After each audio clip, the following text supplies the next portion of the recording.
I'm sure you've been following the debate and politics surrounding the anti-Islamophobia motion M103.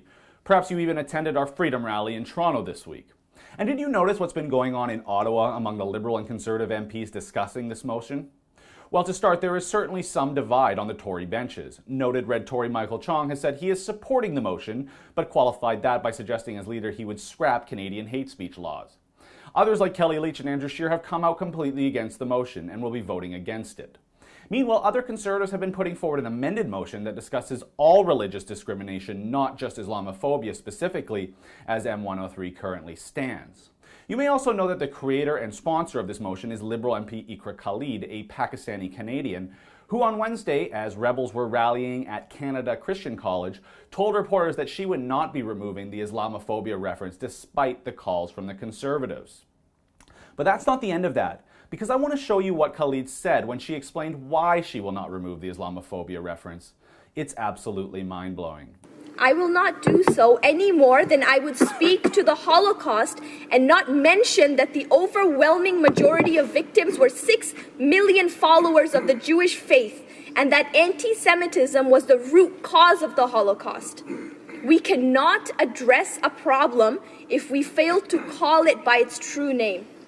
So Iqra Khalid, who left the medieval backwater of Pakistan for a better life in this country, presumably, just compared the treatment of Muslims in Canada to the systemic extermination of 6 million Jews in the Holocaust.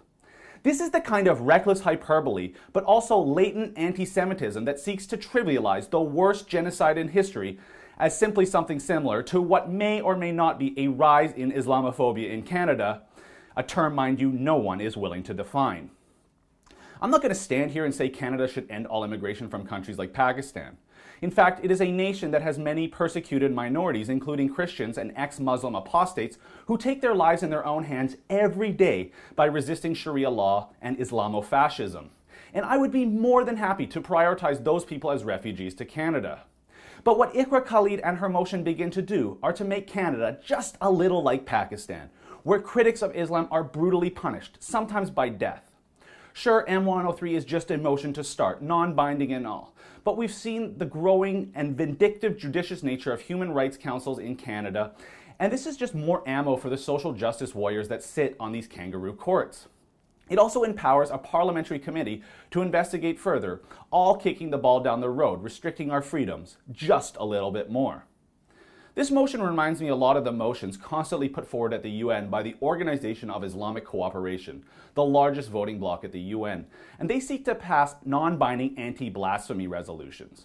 Of course, as you can imagine, these are not really anti-blasphemy, as they are much more seeking to protect Islam from forms of criticism, mockery, and ridicule.